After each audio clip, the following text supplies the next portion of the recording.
Technically Food, an original short story by Jared I. McGee.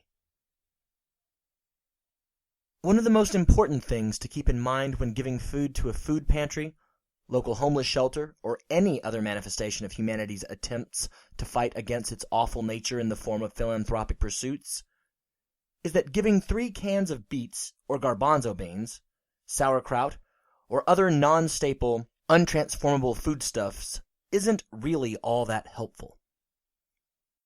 Essentially, this isn't giving, of course. It is not more than throwing away with a tinge of self-congratulation to it.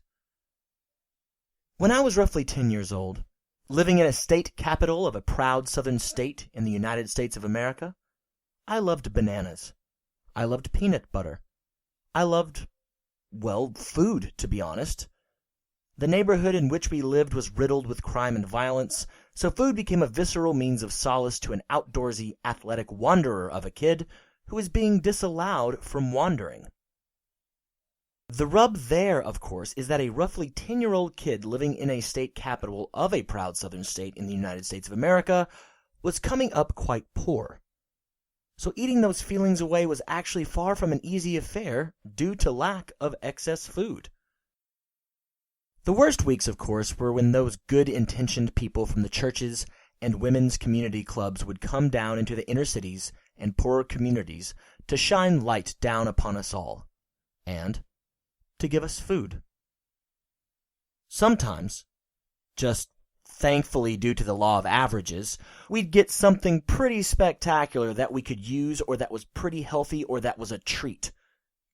Meat, fresh vegetables, fresh fruit, the makings for some nice casserole, eggs, milk, that coveted peanut butter.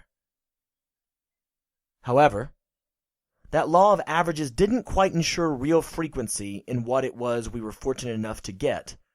And that's really it, isn't it?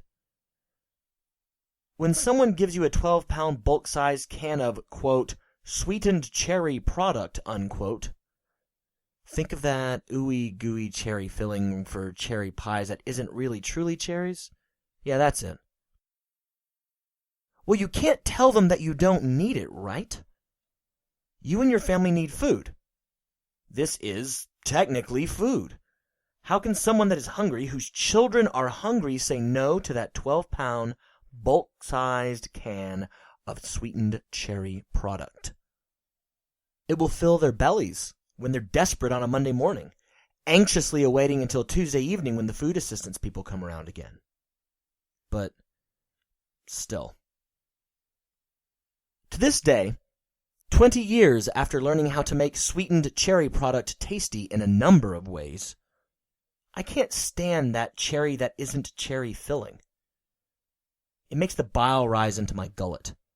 Cranberry sauce, which I admittedly do love, isn't a meal, people. You can't survive off faux cranberries alone. Water chestnuts are stellar garnishes, wonderful ingredients. They do not an entire meal make, even if one has 24 cans of them. Children cannot be sustained for too terribly long on that vegetable matter that is chiefly water to begin with. Technically food does not count as food.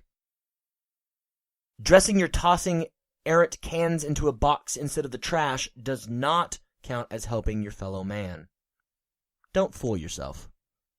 The next time you're thinking of giving 16 cans of pickled beets, 12 cans of chicken broth, and 1 shining can of what will be cherished and lauded butter beans, stop before you take that box down to your charity of choice. Think if that would help you make a meal for yourself, for your children. Think if those calories would do much of anything for a human body. Then, turn around, get off your high horse, and go back to the grocery store.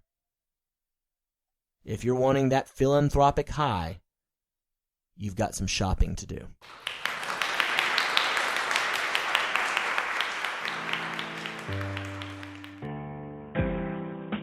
Thank you for listening to Technically Food, an original short story by Jared I. McGee. The applause at the end of the track was provided by ERH, a user at freesound.org. Freesound.org is a wonderful community of artists that share their musical talents and their sound effects, enriching the projects of a great many. Please go to freesound.org to participate in the community or to support it. The musical track at the end is provided by Justin McGee. That's right, my little brother. I hope that more and more of Justin McGee's tracks pop up all over prose and in more short stories by me, Jared I. McGee.